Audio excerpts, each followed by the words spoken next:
Amigos televidentes, muy buenos días. A esta hora saludamos a Leonardo Anselmi, él es coordinador general de la Asociación Libera Animal.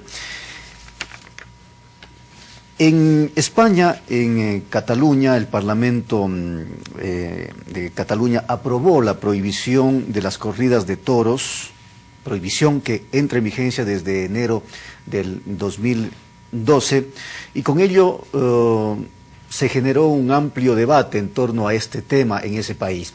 Hoy, en nuestro país, la pregunta 3 de la consulta popular dice que, o pregunta más bien a la ciudadanía si está de acuerdo con que en el cantón de su domicilio se prohíba los espectáculos que tengan como finalidad dar muerte al animal.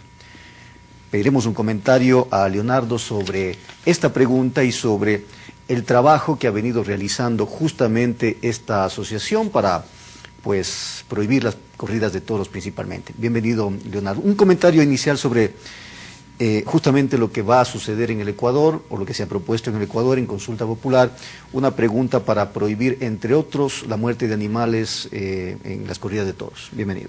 Muchas gracias por la invitación. Sí, efectivamente es una pregunta que se ha realizado. Para nosotros es muy interesante de que siempre sea el pueblo el que decida sobre estos elementos, porque en realidad el progreso moral es un tema de todos, ¿no? El progreso moral es un tema en el que nos interesa a todos, pero también no progresar es un tema que no nos interesa. Entonces, hay un elemento que consideramos muy importante. Nosotros hicimos también una iniciativa legislativa popular. Es un recurso democrático, está recogido en la Constitución española, reglamentado en la autonomía catalana. Utilizamos ese recurso, teníamos que recoger 50.000 firmas, recogimos 180.000, o sea, casi 4 veces más.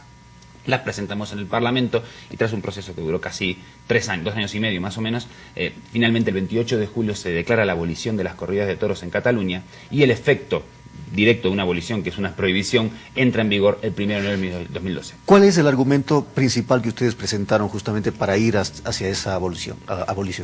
Creo que hay 2 elementos que son inseparables. Por un lado, siempre el detonante es el trato que se le da al animal dentro de la plaza de toros. El detonante siempre es ese, pero ese detonante arroja todo un abanico de elementos que tenemos que considerar y sobre todo cómo intervienen espectáculos violentos en nuestra sociedad. Nosotros recibimos una carta del doctor Kenneth Shapiro, que es un investigador que relaciona la violencia entre humanos y animales.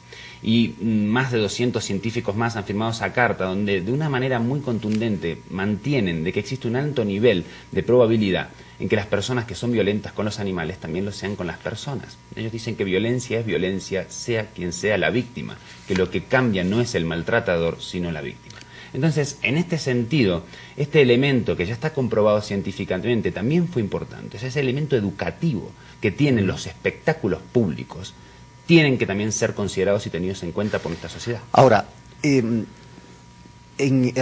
a raíz del tema de las corridas de toros, en nuestro país hubo una serie de medidas, incluso en el municipio de Quito se habló de la posibilidad de convocar a una consulta para preguntarle a la gente si está de acuerdo con este tema.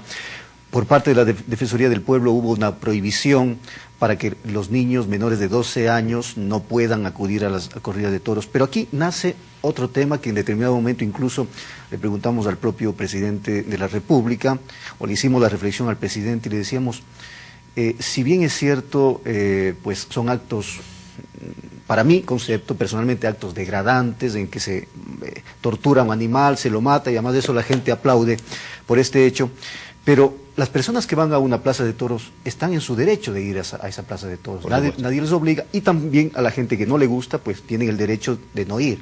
Entonces estamos hablando también del tema de derechos. Por supuesto, mientras sean legales tienen todo el derecho de ir, y yo condeno públicamente siempre que se les grite asesinos, salvajes y cosas por el estilo. Mientras algo sea legal, no puede ser considerado como tal cosa, independientemente de que muchas cosas son legales y yo pienso que están equivocadas. Entonces, esto para empezar. Luego, cuando se habla de derechos individuales, cuando se habla de libertades individuales, creo que hay que tener un determinado cuidado sobre el uso de esa palabra. La palabra libertad para los seres humanos tiene una connotación positiva. Nosotros escuchamos la palabra libertad, nos genera condiciones positivas. Pero si las tiene es porque hemos sabido limitarla. Porque si todo fuera libre, si todo estuviera permitido, tendríamos miedo de la libertad del otro. Miedo de que me mate el otro, de que me viole el otro, de que me pegue el otro, de que me robe. Entonces, ese elemento es el que ha hecho que la palabra libertad esté protegida. Si bajo el lema de libertad permitimos la tortura de un animal en un espectáculo público, permitimos utilizar el sufrimiento para todo lo contrario a lo que es para generar diversión, eso verdaderamente lo que va a hacer es que la palabra libertad pierda ese valor positivo que tiene para los seres humanos. Y luego hay un segundo elemento al uso de la palabra libertad. Schopenhauer decía una cosa que a mí personalmente me convence mucho. Dice, todos somos libres de hacer lo que queremos, pero no de querer lo que queremos. Él lo que está diciendo es, básicamente en este tema, ¿el taurino ha sido libre de ser taurino? No. Definitivamente nuestro sistema cultural nos convierte en beneficiarios y víctimas también en algunos casos. Ahora, en el tema justamente de la cultura, parece ser que ahí hay una contraposición a lo que justamente significan los derechos. Nosotros tenemos una constitución nueva, una constitución garantista, una constitución que exalta el tema de los derechos, pero por otro lado está la cuestión cultural. Obviamente lo cultural no puede ir en contra de los derechos, por lo menos esa es la reflexión de muchos sociólogos. Pero entonces, ¿qué hacemos frente no solamente al tema de las corridas de toros? Porque mañana a alguien se le podría ocurrir y decir, a ver, se prohíbe la pornografía en el Ecuador. Bueno, yo creo que cuando la sociedad mayoritariamente reivindica algo, por algo es, ¿no? Entonces, aquí no se trata tanto de que a alguien se le ocurre, quizá ese es el foco, ¿no? Por eso me interesa esto de la iniciativa popular. Por eso me parece bien esta consulta al pueblo. Es decir, la gente decida. Claro, el pueblo es el soberano. Este es el método, porque aparte dice, pero ¿y a usted qué le afecta que se haga esto si usted no entra? Pues es algo que se dice, no, sí que afecta. Nosotros tenemos un bagaje cultural y las cosas negativas tenemos que dejarlas para poder ir cogiendo cosas que son positivas, ¿no? Y este es un poco el sentido en el que tenemos que ir. Ahora, corridas de toros sin muerte, ha planteado alguien, es decir, que se les encierra. Aquí hay lo que llamamos los tradicionales toros de pueblo, es decir, que se le encierra al toro, a un ovillo, no son toros de casta, y la gente se divierte jugando con el toro, y bueno, hay un ambiente de alegría. ¿Eso sí se puede permitir o sí se podría permitir? Bueno, ¿o eso es diferente? Claro, yo creo que aquí hay dos elementos, ¿no? Por un lado le voy a dar mi opinión personal y por otro lado este elemento social que estoy analizando, ¿no? Mi opinión personal, yo ni me subo a un caballo. Yo personalmente no uso prendas de cuero, soy vegetariano estricto. Vegetariano, es decir, no se come un buen filete de res. En absoluto, desde hace y 4 años. ¿Y usted es argentino? Por eso le digo, y no era que no me gustaba, fue un consenso conmigo mismo, ¿eh? Yo vi un vídeo de un matadero y dije, yo no quiero participar en esto, es un acto de crueldad horroroso. Me puse a investigar lo que eran las dietas vegetarianas, me hice vegetariano, me di cuenta que era saludable, que incluso era bueno para mí, para el planeta, para la justicia social, por lo cual estoy encantado con mi dieta y la reivindico cada vez que puedo.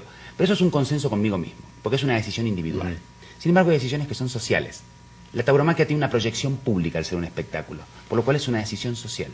Y en ese sentido es cuando tenemos que llegar a un consenso entre los ciudadanos, administración, todos los agentes. Yo siempre lo digo igual, invito al público taurino, invito a la industria de la tauromaquia que forme parte del proceso, no que esté en contra del proceso, porque es inevitable. Ahora, claro, ya para terminar, una reflexión final, ¿se puede imponer numéricamente? Es decir, hay minorías que les gustan los toros, y eso lo dice justamente una encuesta que realizó Sedatos Gallup en el 2008 en Quito.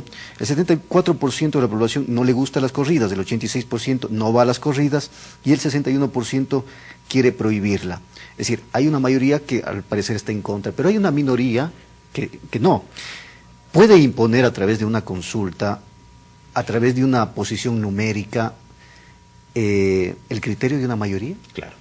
La democracia es eso, en definitiva, porque si bien se dice que la democracia defiende las minorías, y si bien también tiene un elemento de cierto, cuando hay algo que creemos que afecta a la moral social, cuando algo nos afecta a todos, porque entendemos que nos afecta a todos, es en ese sentido cuando tenemos que decidir.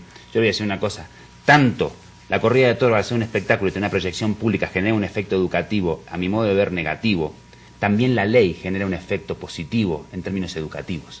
Yo, por ejemplo, siempre pongo el mismo ejemplo, cuando salió el cinturón de seguridad, para mí era un engorro, una cosa totalmente incordiante, ¿no? Que me arrugaba la ropa, que me transpiraba, que tanto se hacía la trampa cuando veía al policía y tal. Hoy, si dejara de ser obligatorio, yo lo seguiría utilizando. Muy bien, gracias a Leonardo Ansalmi, coordinador general de la Asociación Libera Animal, en un tema, por supuesto, polémico y que va a seguir generando debate conforme avance justamente este proceso hasta la consulta popular. Vamos con María Antonieta, ya volvemos.